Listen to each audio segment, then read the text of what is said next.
And mighty the mighty he led the people on road to real heaven. He landed in education day. He said, come on, you people, we must work with brain and hand. And then one day the Nazis came into the Soviet land. They plundered to the Volga, to Stalingrad. And then Joe Stalin said, come on, me boys, and kicked them out again.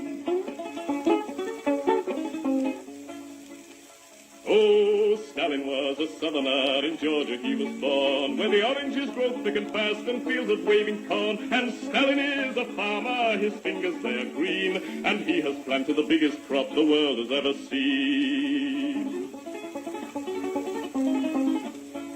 One day he looked upon the map and frowned and shook his head. There's too much brown and not enough green, these were the words he said. We'll have to change the weather, boys, he said, and then he smiled. So let's begin by planting trees along 3,000 miles. So Stalin rolled his sleeves up then and said it's time to start. The Volga River and the Don, they are too far apart. I think we'd better join them, so come and help me, pal, and we'll build a mighty waterway, the Volga-Don Canal. Then Stalin went into the north, and there saw rivers three, all emptying their waters into the polar sea. Now that's not right, Joe Stalin said, these rivers, they are ours. We'll turn them round and make them work and make electric power. There was a range of mountains that were standing in the way, so Stalin put his hand out and smoothed them all away. For Joe, he is determined to make the land all green, and that's the biggest project that the world has ever seen. Oh, Stalin is a mighty man, and he has a mighty plan. He's harnessed nature to the plow to work for the good of man. He's hammered out the future, the fortunate he has been, and he's made the worker state the best the world has ever seen.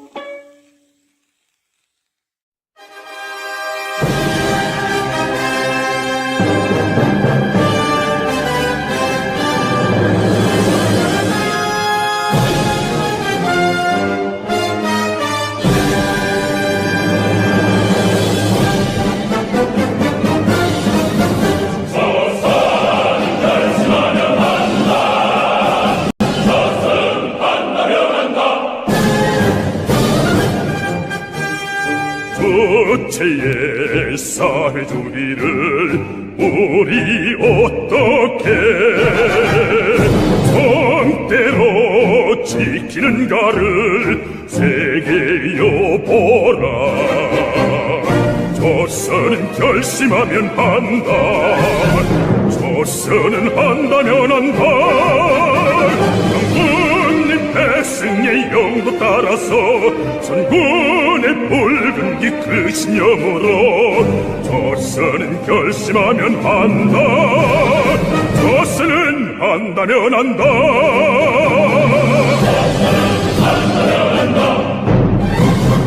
조체의 강성대국을 우리 어떻게 이 땅에 세우는가를 세계여보라. 조선은 결심하면 한다. 조선은 한다면 한다.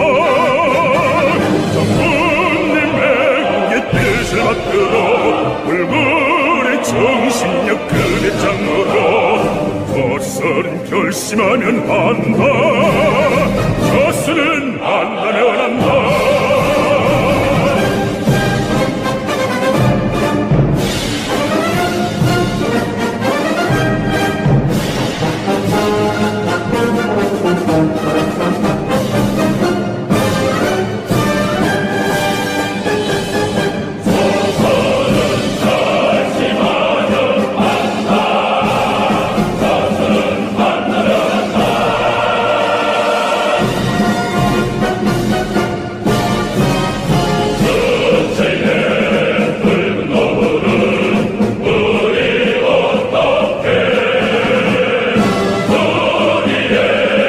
Lukshenko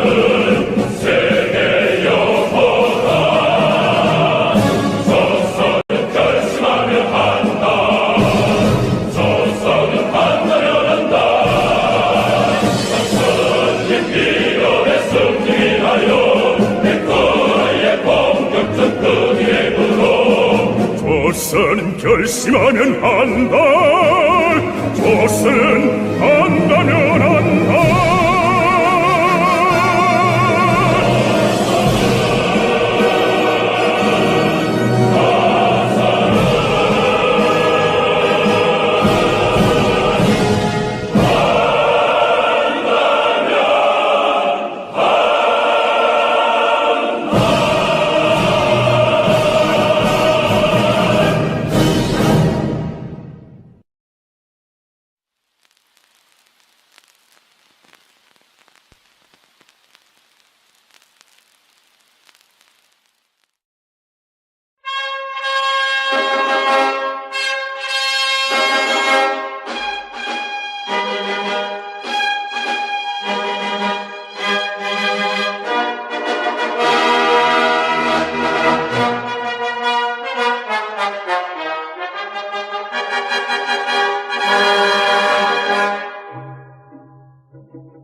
Portugal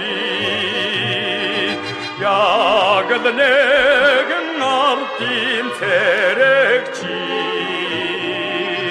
야우진 나라게 대복시마 어던지니 헌칠세 어거지민 헌칠세 내 때문이 소스페호궁 내린지 바다를 흘려쇼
Greetings everybody and welcome along.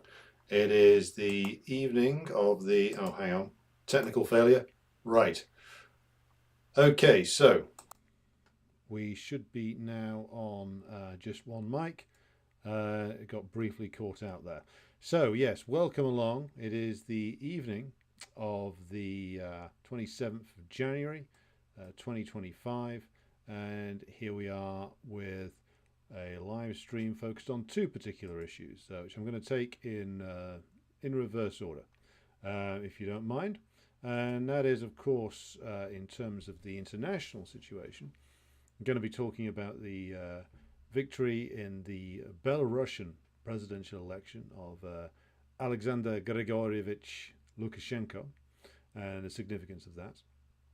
And on the, and it is an international story in many respects because, of course, the man we're discussing, the late comrade Harpal Brar, was a man who dedicated his life not just to the British working class and the building of a communist party in Britain, but also to the international communist movement, or rebuilding it, I should say, particularly in the 1990s and 2000s.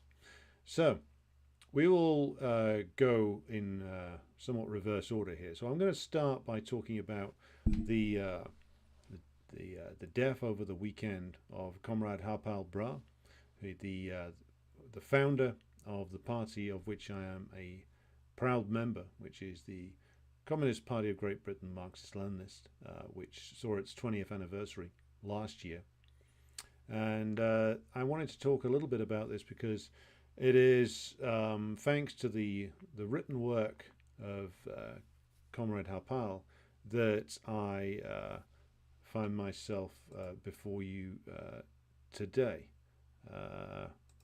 And the way in which that this is shaken out is that we find ourselves on this doing things like this broadcast principally because of his work, and so we'll get to that in just a moment. I'm going to just do a quick check of the audio here. If you can bear with me just a moment, let's have a look and see if there's a problem on the audio. Let's see if that makes any difference. Right.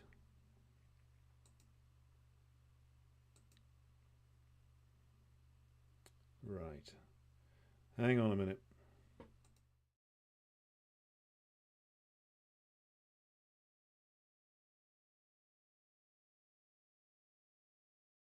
On the road to victory, all through the revolution, he fought at Lenin's side, and they made a combination till the day that Lenin died.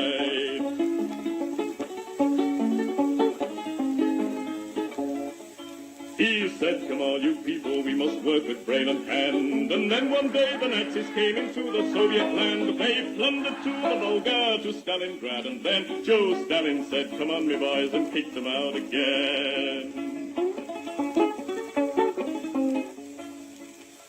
Oh, Stalin was a southerner, in Georgia he was born, where the oranges grow thick and fast and fields of waving corn. And Stalin is a farmer, his fingers they are green, and he has planted the biggest crop the world has ever seen. One day he looked upon the map and frowned and shook his head. There's too much brown and not enough green, these were the words he said. We'll have to change the weather, boys, he said, and then he smiled. So let's begin by planting trees along 3,000 miles. So Stalin rolled his sleeves up then and said it's time to start. The Volga River and the Don, they are too far apart. I think we'd better join them, so come and help me, pal, and we'll build a mighty waterway, the Volga-Don Canal. Then Stalin went into the north, and there saw rivers three, all emptying their waters into the polar sea. Now that's not right, Joe Stalin said, these rivers, they are ours. We'll turn them round and make them work and make electric power. There was a range of mountains that were standing in the way, so Stalin put his hand out and smoothed them all away. For Joe, he is determined to make the land all green, and that's the biggest project that the world has ever seen.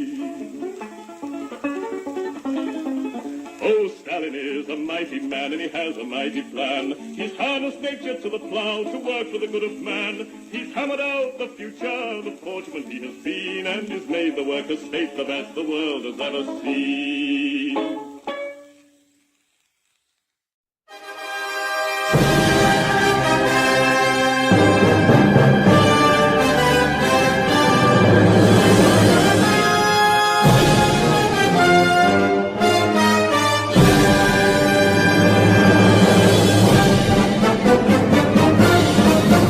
So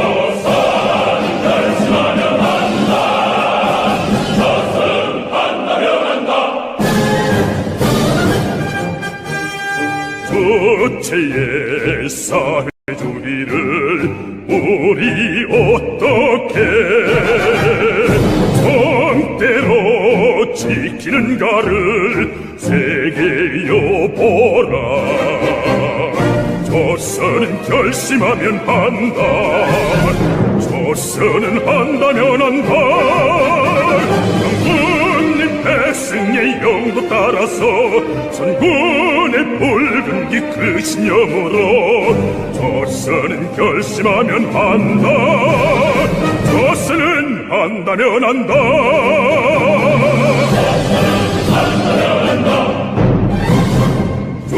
도체의 강성대국을 우리 어떻게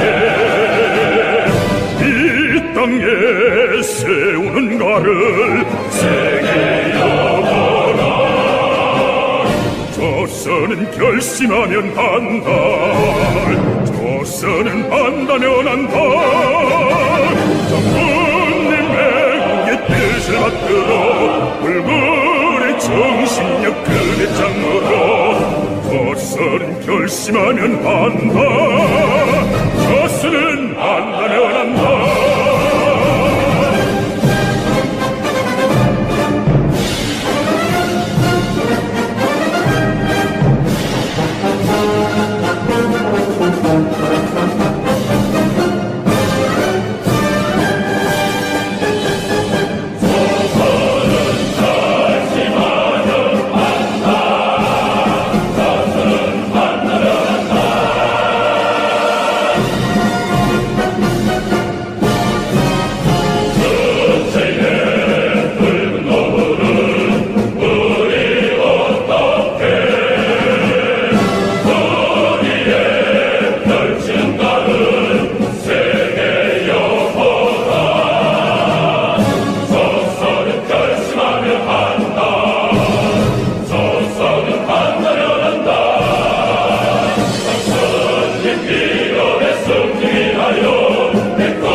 조선은 결심하면 한다. 조선은 한다면 한다. Right, trying this again. I'm gonna just do a quick adjustment here. If you bear with me a second. Right.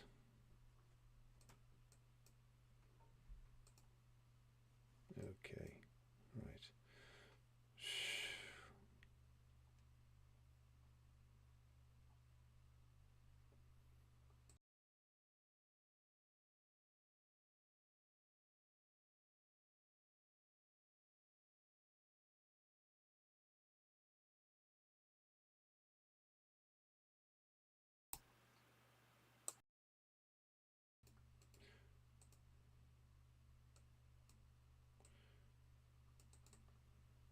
Right, I'm just boosting the volume of the microphone here, which seems to have fallen to a very low level for some strange reason. And let me know in the comments if this is improving the situation with me adjusting the volume level there. Is that better? Right. So this is why you should test this before you come on.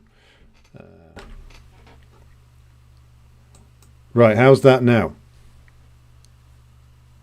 Is the volume now actually working, or is that too loud? Okay, so we'll continue as standard.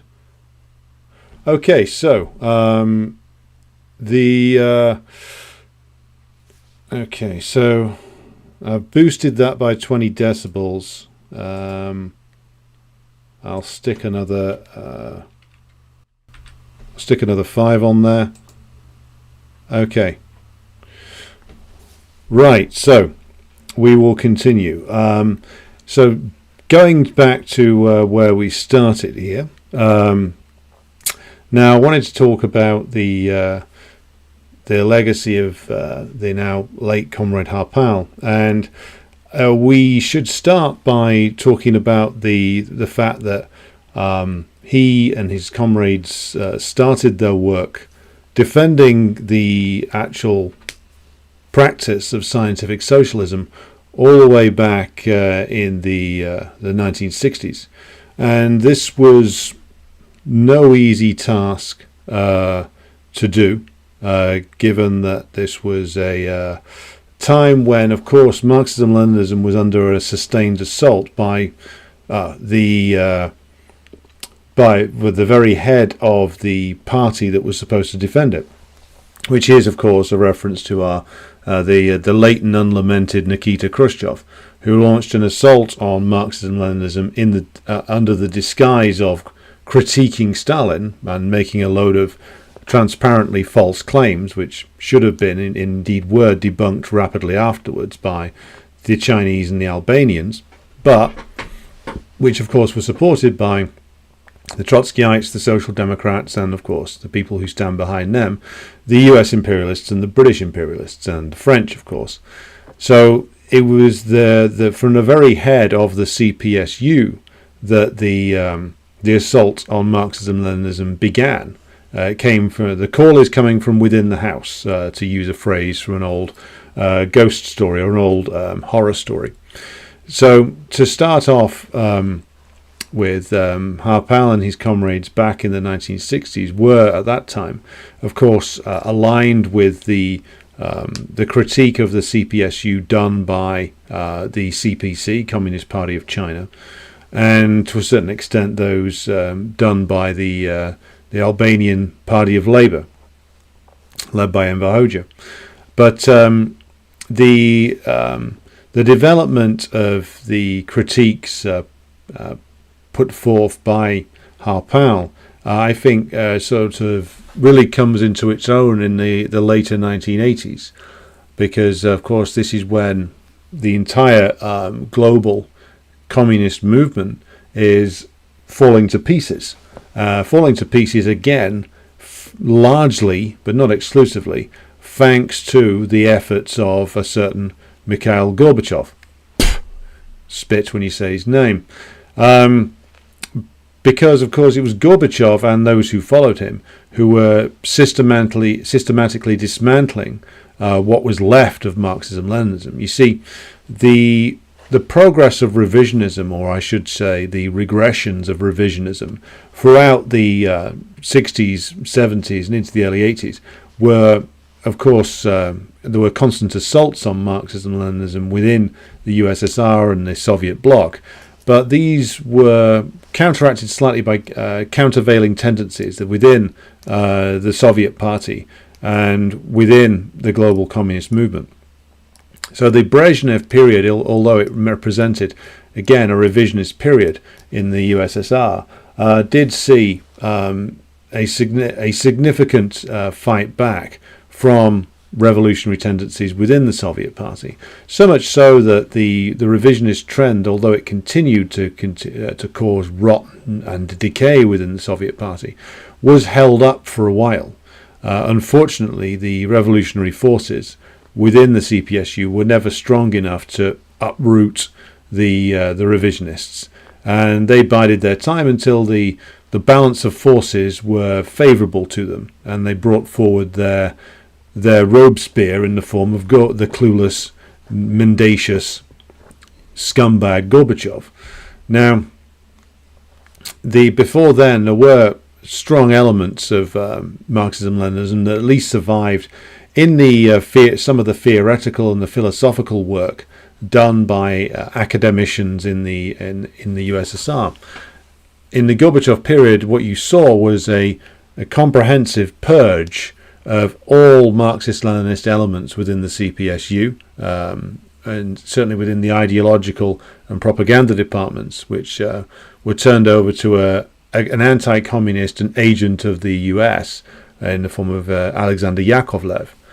Now, this is where we pick up with our discussion about the work of Comrade Harpal Brar, because in one of his first books, put out in the early 1990s through a bringing together a series of his articles from the Lalkar newspaper.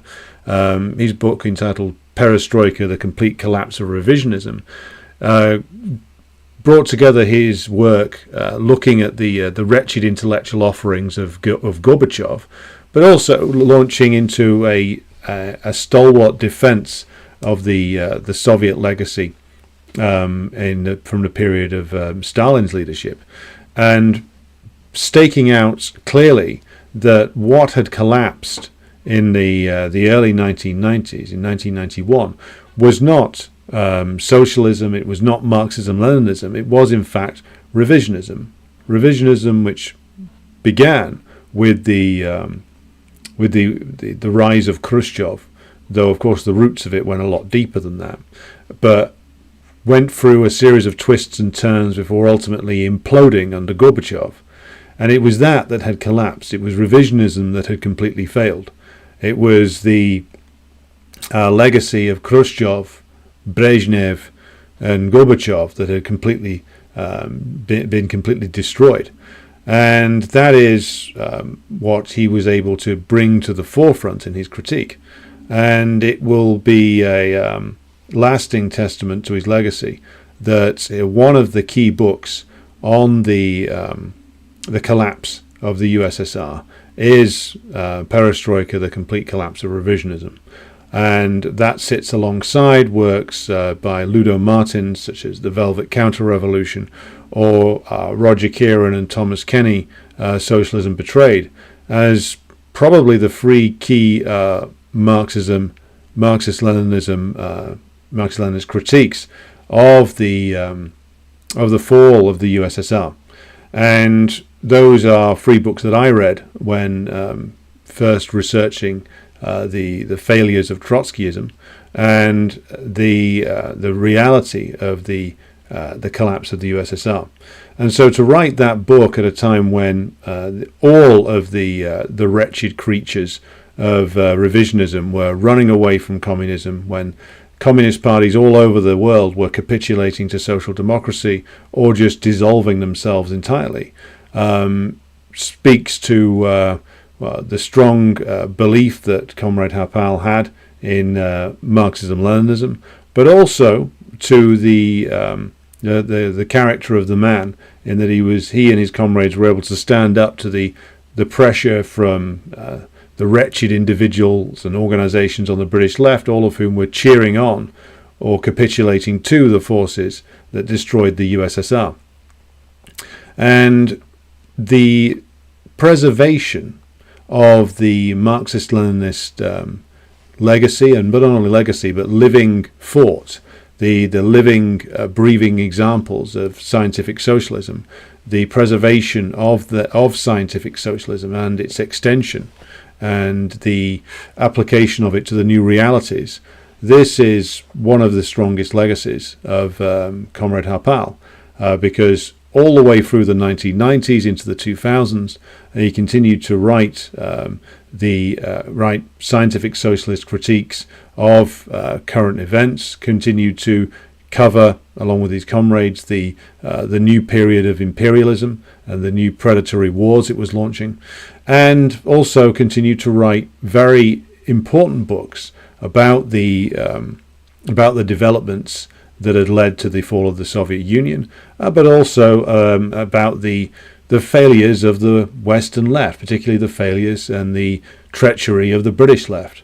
So another book of his that again was very important for me in terms of understanding the nature of the British left, which I had been a part of for 20 years almost by the time I came to read this book in 2023, I think it was. The nature of the British left being so wholly compromised by imperialism is something I didn't really understand. It's something I didn't really understand when I was a Trotskyite, or when I was in the Labour Party. We didn't understand why the British left always was so weak, always managed to lose, always had the worst collection of individuals in charge of it. And the central core of this failure is, of course, the fact that it is, and has been for a very long time, the British left is tied to the labour aristocracy, tied to the small layer in the working class that does directly benefit from imperialism, and therefore always fails to identify the centre of the problem. The British left always fails to identify the centre of the problems facing us, because the centre of that problem is the imperialist system.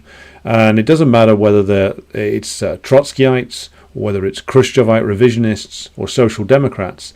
All of them fundamentally will not go into the full depth needed in terms of the critique of imperialism and the bringing of a real understanding of the British imperialist system to the working class, because fundamentally what they all want is the recreation of social democracy, of welfare capitalism, which again they're not going to get, but they all do want that. That's why they all circulate around the trade union bureaucracy. It's why they all circulate around the Labour Party, whether they are, well, no matter what they call themselves, revolutionary socialists, international socialists, communists, in heavy inverted commas.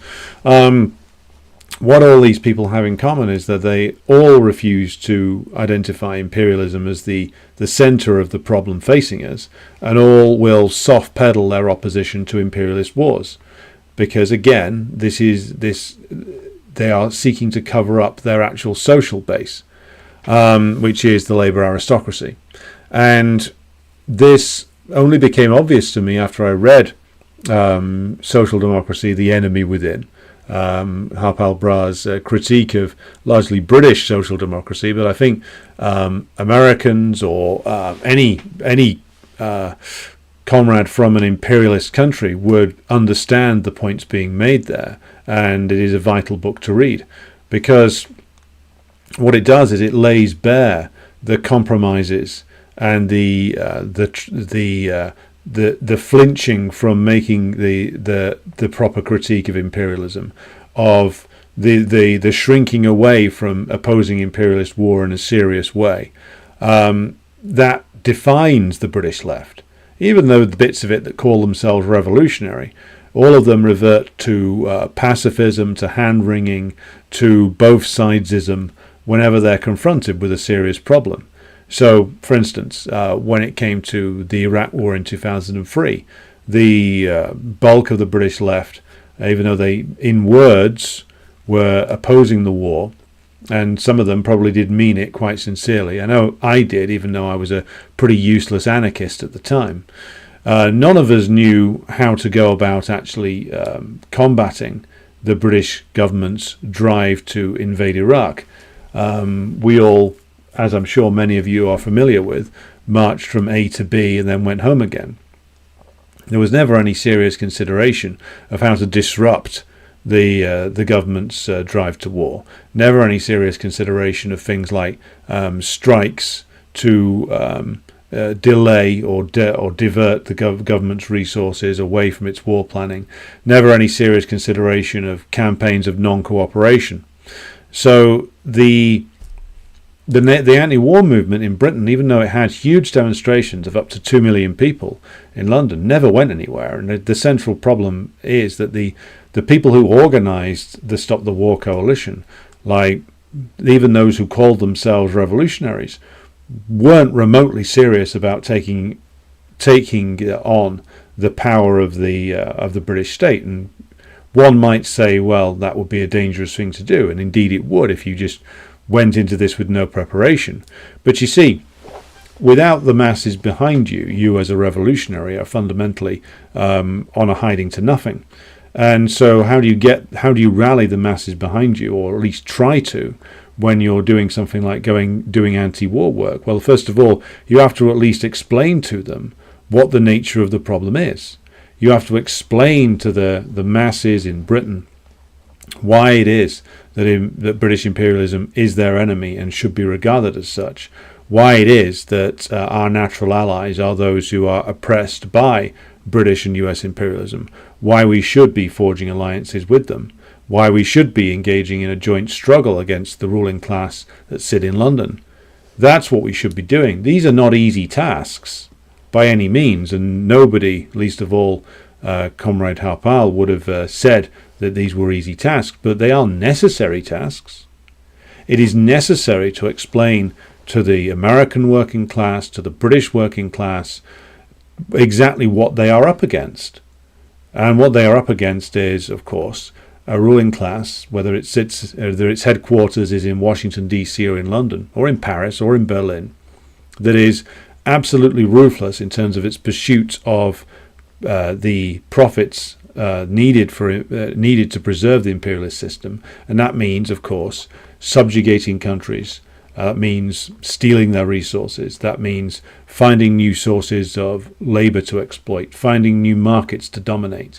This is what imperialism must do if it is to just survive. And if you're not going to explain that properly to the working class, then you have no business calling yourself a Marxist. You certainly have no business calling yourself a revolutionary. But that is indeed what those forces that dominated the anti-war movement 20 years ago in Britain did. And I remember this very well because I was there. What you got was maybe some of these Trotskyites would have like some mention of like the interests of American oil companies or British oil companies in their literature, but a lot of the time they just went down the route of moral exhortations, pacifism, hand-wringing, and they never went out there with a real explanation as to the motivations of the American ruling class or the British ruling class in joining them. They just said, stop the war. That was the limit of their agitation. But if you're going to, again, oppose this in a serious way, then you need to be bringing the masses, or at least the advanced section of the working class, or trying to bring them along to a proper understanding of imperialism. And none of them did this. None of the Trotskyite parties do this. The Khrushchevite revisionists don't do this. They revert to just mere pacifism, begging the UN to do something, as if the UN wasn't an organization completely dominated by imperialism in the early 2000s and up to this day. And again, you read Social Democracy, the Enemy Within. You read Comrade Harpal's book on Trotskyism, and you can see why all of this plays out in the way that it does. And the work on Trotskyism I found especially invaluable, given that what I faced when dropping out of what I will call a feeble engagement in revolutionary politics during my time in a Trotskyite party. I didn't understand why that was such a failure until I started reading Marxist-Leninist critiques of Trotskyism and Harpal Brar's critique of Trotskyism in his book Trotskyism or Leninism, which I would recommend that comrades read the longer version of that, because it's all very valuable. There's very valuable stuff in there about the origins of Trotskyism, about the true activities of Trotskyism in the Spanish Civil War, where there was indeed collaboration between Trotskyites and fascists, just as the Trotskyites always denied, but those collaborations did exist. This isn't to say that those who signed up to fight for the Trotskyite organizations were conscious of what was going on. Many of us, to this day, joined Trotskyite organizations in the recent past because we saw them as the only show in town. The Marxist-Leninists were buried and kept out of the bourgeois press, and if you were told about them at all, you were basically told that these were demons not to be associated with. But as I said, many people join Trotskyite organizations because they want to be revolutionaries. They want to play their part in fighting the system. But what you are actually joining is something which was, again, to use Stalin's words, went from being an erroneous trend within the working class movement to being a tool of the enemy, which is what Trotskyism has been since the end of the 1920s. It's been a tool of imperialism, and it is through Harpal Brar's work that I finally started to understand that that's essentially what it was and what it has always been. And until you reach that understanding, you don't really grasp the nature of the British left and why it's such a, or the American left, and why it's such a collection of contemptible failures, which it is. There's no other words to describe it. What else can we describe it as since World War II? What achievements are there to its name? What has it stopped? What has it managed to do in terms of working class organisation, other than preside over a relentless and endless stream of, apparently endless stream of failures? And again, if you read the Marxist-Leninist critique of Trotskyism, social democracy, and Khrushchevite revisionism, you will see what it stands for. You will see why it fails, because it is meant to fail. This is how it is designed. It is hardwired into it. And the fact that Harpal Brar wrote such extensive critiques over such a long period of time, and again, to do this at a time when the entire rest of the so-called Marxist organizations were crumbling into dust, were retreating away from Lenin and certainly from Stalin. There was, of course, a retreat from the revolutionary legacy of Chairman Mao. I mean, some of these people were all on the point of giving up Marx and Engels themselves. In fact, many of them did. So to maintain for years and years, and to add to the Marxist-Leninist understanding of revisionism, of Trotskyism, of social democracy, and to add to the legacies and to the analysis carried out by the Marxist-Leninist method, and to keep all that going at a time of severe hostility and marginalization, speaks volumes to the character of a comrade like Harpal Brar. And the fact that we emerge out of this long period of the most hideous reaction, in, as Stalin said, a period where the Soviet Union collapsed and then the entire working class was seized by the throat, as Stalin predicted that it would be all the way back in the 1930s if the Soviet Union fell, which is exactly what has happened. So to keep all that, to not only keep that tradition alive, but to keep a party alive, as he and his comrades have done for many years, following the foundation of the CPGB-ML, all the way back in 2004, to keep the party going against attempts to destroy it by those whose minds had been addled by gender ideology and identity politics, against a coming together with and then a departure from the Workers' Party of Britain, under of course the leadership of prominent Social Democrat George Galloway, and then to go into this new period where there is a greater opportunity for Marxist-Leninists to build a presence within the British working class than ever before. We are looking now, and I've had this discussion with comrades in the northwest of England region, and at the meeting we had just the other day in London.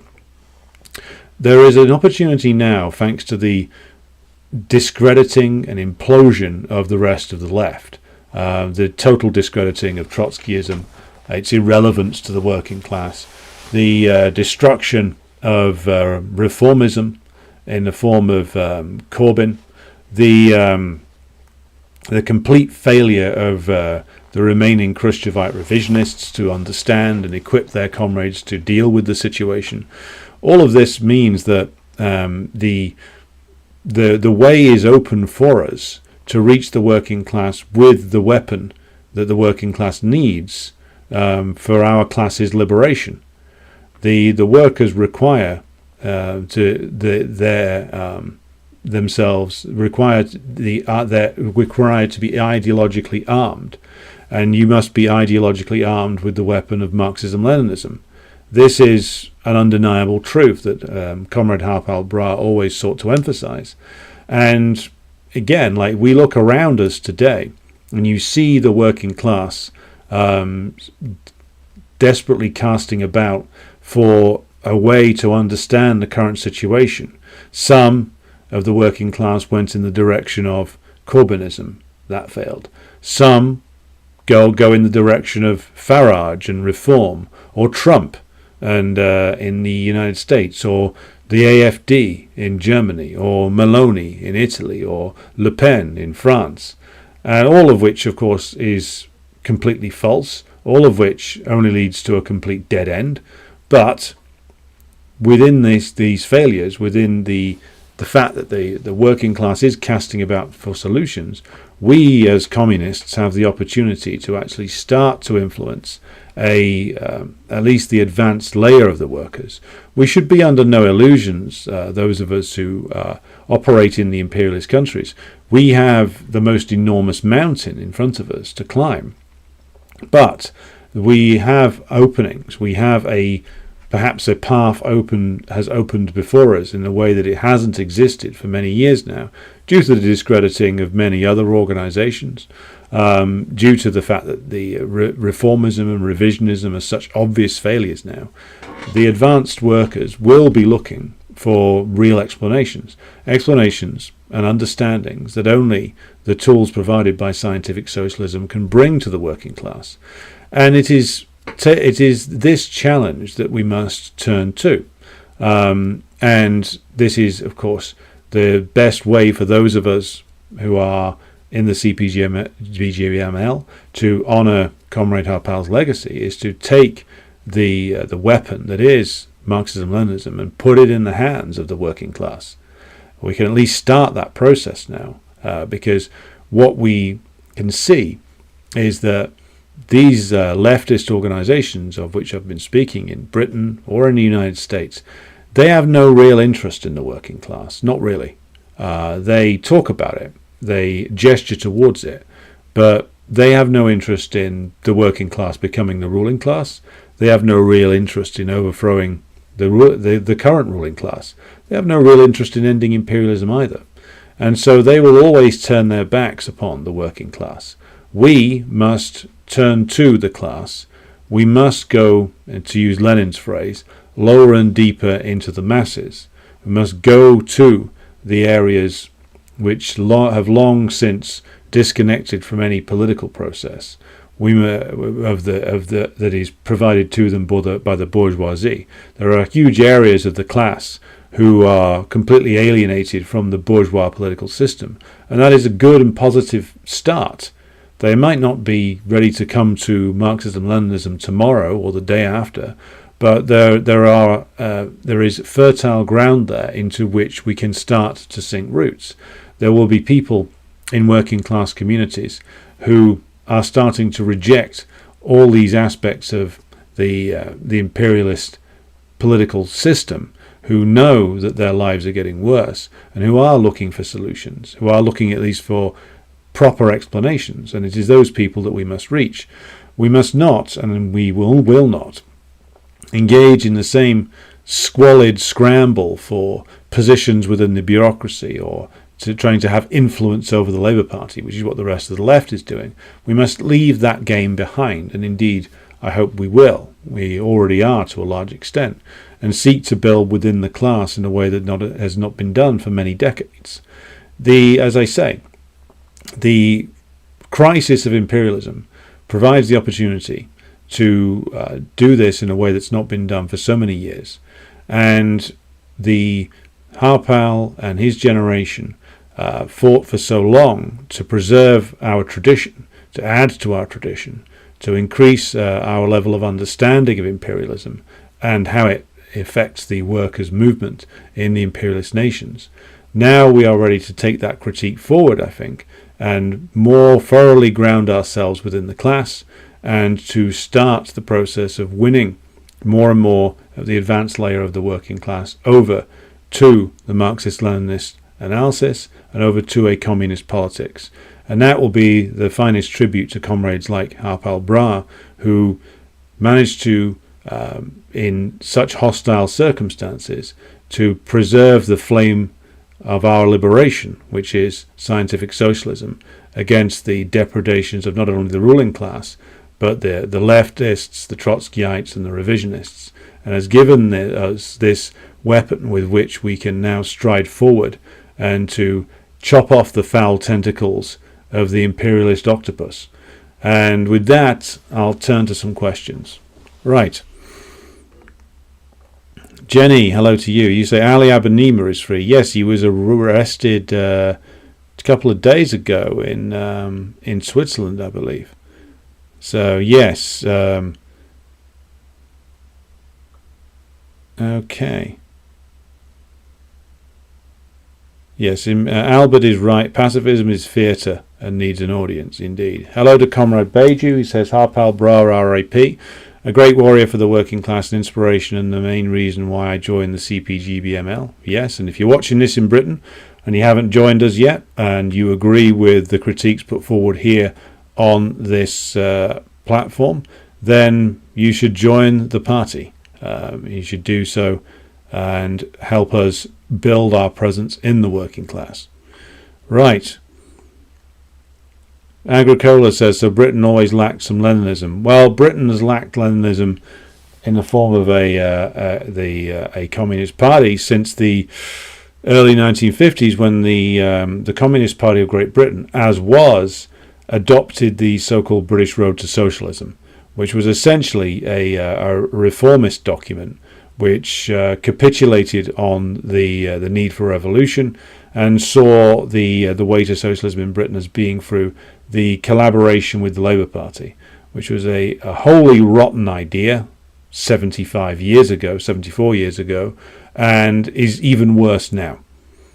So, moving then to a little bit of positive news, which is, of course, the triumph in the Belarusian presidential election of a certain Alexander Grigorievich Lukashenko, who is the current and future president of Belarus, and he won with over 86% of the vote, and he has been congratulated by the candidate who came second in this election, which is, of course, the candidate of the Communist Party of Belarus, Sergei Alexandrovich Sirankov. Now, this is an interesting story for a number of reasons. The Lukashenko presidency is now over 30 years old. Lukashenko came to the presidency of Belarus in 1994. That's a long time ago now, and has remained there since then. Been accused of all kinds of things, got some pretty wild quotes behind him, such as, "It is better to be a dictator than to be gay." Interesting quote. But in all seriousness, why is Lukashenko a significant figure for us as communists? Lukashenko, of course, heads a state which in the Soviet period was not only noted for its agriculture, for its successful collective farms, but also had a significant industrial base. And Lukashenko, whatever else that he might be, and whatever else he may have done, has played a progressive role in these circumstances by preserving large elements of that Soviet industrial base and actually extending it. So, for instance, Belarus tractors, a legacy of the Soviet period, has become something of a global brand in recent years.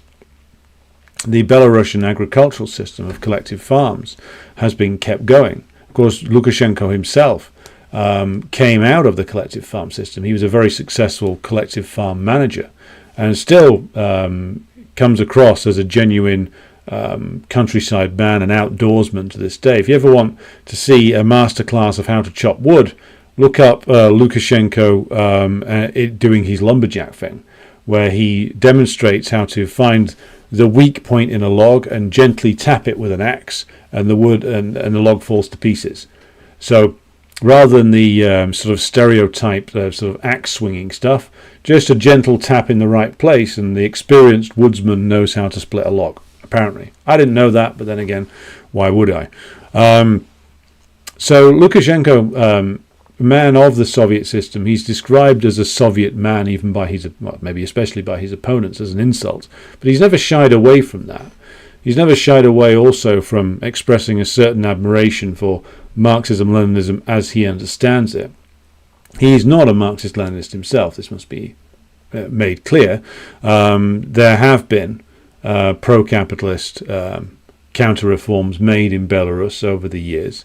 But I want to draw your attention towards some words by Sergei Sirankov of the Communist Party of Belarus, who, as I said, finished second in the recent election. Sirankov said the following just today. Quote goes as follows: "For the first time since 2001, the second place among real candidates was taken not by a liberal, nationalist or any other puppet from abroad, but by a supporter of deepening socialist reforms of Alexander Lukashenko. This shows that Belarusian society after 2020 received the necessary vaccination against these viruses. Liberalism and nationalism have become unacceptable among the citizens of Belarus. It is clear that we are approaching the implementation of those provisions of our program when the social ills will be completely eradicated from the life of our society." Now, what Sirankov is talking about there is, of course, the attempted overthrow of Lukashenko in a sort of color revolution type event in all the way back in 2020, in the COVID period. And Lukashenko also had some interesting takes on COVID as well. Should have got him on the podcast back then. But the 2020 color revolution ultimately failed. And why did it fail? Failed because Lukashenko and the Belarusian state retained control not only over state forces, but also clearly had the support of the great bulk of the Belarusian population, or at least the Belarusian population did not want to get themselves into a color revolution situation. They did not want the so-called liberals, well, actually, there's nothing so-called about them. The liberals and the so-called nationalists, I think, would be the better way of putting that, in the opposition, led by Tikhanovskaya, the Juan Guaido of Belarus. And so, even though Lukashenko does have domestic opposition, there are people within the Belarusian working class who have disagreements with things that he and his government have done. There are many more who will go along with Lukashenko and vote for Lukashenko because the so-called opposition is a transparent tool of imperialist reaction and would do to Belarus what has been done to Ukraine. Now, Belarus, of course, not only retains certain strong elements of the Soviet industrial and agricultural legacy, but also has the Soviet nationality policy and language policy preserved. And by this I refer to the fact that co-equal status is given to Russian and Belarusian inside the country. And so the Belarusian language is actively promoted alongside Russian, just as it was in the Soviet period. The so-called nationalists in the so-called opposition, in reality just stooges of the US and the British, they are, of course, constantly trying to say that the Belarusian culture is being extinguished, Belarusian language is being extinguished. This is literally the opposite of the truth. You see like reactionary old clowns like Douglas McGregor babbling on about this as well. The truth is that the Belarusian Soviet Republic, as was now the Belarusian state, constantly promote Belarusian culture and the language, even though, of course, many Belarusians speak Russian as their first and preferred language. But the Belarusian language not only survives, it is promoted by the state. The culture, all the different aspects of that, including literature and music, is still promoted by the Belarusian state. So this is just transparent garbage, just as it always was when, like, the Banderites in Ukraine used to go on about how the Soviet state was eradicating Ukrainian as a language. That just simply was not the case. This was something the Banderites just made up. And as I said on Twitter yesterday, if only it was the case that a similar set of forces had been present in Ukraine that could have led to a Ukrainian Lukashenko coming along. Because how much better would Ukraine be today? How much better off would Ukraine be today if it had found a progressive Bonapartist leader such as Belarus found in Lukashenko, who has always, it must be said, acted in some kind of agreement and some kind of partnership with the local Communist Party. Now, of course, the Ukrainian Communist Party was actively kept out of power by the machinations of, well, partly the local oligarchy, partly the imperialists, and probably some role played in the 90s by the Yeltsin clique as well. But it must be emphasized that the Communist Party of Ukraine, as I've said before here, was a very serious political force in the 1990s and into the 2000s that was actively undermined and sought to be sidelined and destroyed through the actions of the domestic oligarchy in Ukraine and their backers in the imperialist countries. So though it was feasible, in my view, for at least a progressive Bonapartist figure to emerge, you had the support of the Ukrainian Communist Party. So sadly, none of that happened, and what happened was a series of pro-imperialist so-called leaders, some of whom tried to balance between Russia and the US, some of whom just sought to steer Ukraine completely into the situation that it is in now, such as Yanukovych, of course, is an example of somebody who tried to tap dance down the middle and failed. And then you've got Lukshenko, who was a blatant collaborator with imperialism. And then before them you had Leonid Kuchma, who kind of stayed in the middle, but always had and always sought to develop relations with imperialism. So if only Ukraine had found itself somebody who was capable of marshalling the progressive forces together and actually keeping the country independent, preserving the industrial base, and at least securing a decent alliance with the Russian Federation, you could have avoided all the horrors that have been unleashed on Ukraine since then by the war that was, of course, created by imperialism. So this is it is to the credit of not only Lukashenko but the Belarusian communists and the wider Belarusian proletariat that the leadership of Lukashenko has taken the country forward. Now it has been secured by making good on the partnership with the Russian Federation in terms of the Union State Agreement, which has gone much further since, of course, the beginning of the special military operation and the attempted coup in 2020. Now you have a proper shared defense space covering Belarus, and you have extensive Russian forces based in Belarus, and it is covered by the Russian nuclear umbrella, meaning that external intervention is essentially impossible now. Just in case Duda and the clowns in Warsaw get overexcited and try to restore the Polish-Lithuanian Commonwealth, that is not something that they can do anymore. It's also, of course, worth mentioning that Belarus has extensive agreements with the Chinese, and indeed Chinese armed forces detachments were carrying out training exercises with the Belarusian armed forces near to the Polish border relatively recently. The Polish reactionaries must have probably gone into a something of a tizzy over that, I would imagine. But though the emergence of Belarus as a independent state was, of course, the product of the dissolution of the Soviet Union, and therefore something that none of us would have wanted to see. The fact that it has survived as a sovereign state in close alliance now with the Russian Federation is something which is a genuinely progressive move, and something that we should support and applaud the efforts of the Communist Party of Belarus to push the left turn that they say that Lukashenko has been making into a more sustained socialist turn, which we can hope does happen. And certainly the relatively strong performance of the Communist Party of Belarus in the recent elections indicates that there is a growing support for that within the Belarusian population. So we will now pause there for some comments. Yes, Lertis is right. Tizzy is my polite way of saying the Polish reactionary clique probably soiled themselves. How's the stream looking, by the way? It looks to have some lags in it.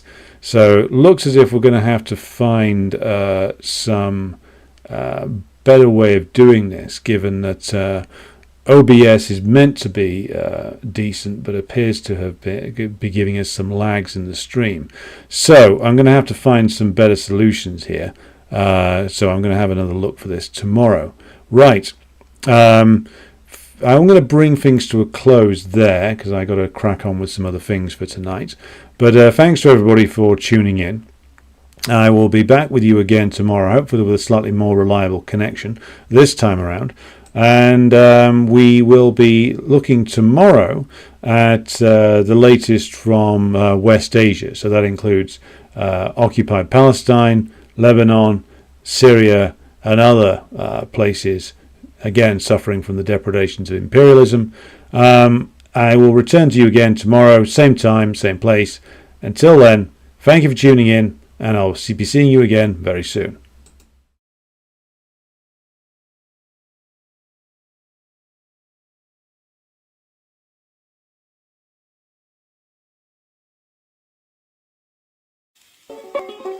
Oh, Stalin, he led the people victim of the Lukshenko that died in the nation the tide. He said, come on, you people, we must work with brain and hand. And then one day the Nazis came into the Soviet land. They plundered to the Volga, to Stalingrad. And then Joe Stalin said, come on, me boys, and kicked them out again. Oh, Stalin was a southerner, in Georgia he was born, where the oranges grow thick and fast and fields of waving corn. And Stalin is a farmer, his fingers they are green, and he has planted the biggest crop the world has ever seen. One day he looked upon the map and frowned and shook his head. There's too much brown and not enough green, these were the words he said. We'll have to change the weather, boys, he said, and then he smiled. So let's begin by planting trees along 3,000 miles. So Stalin rolled his sleeves up then and said it's time to start. The Volga River and the Don, they are too far apart. I think we'd better join them, so come and help me, pal, and we'll build a mighty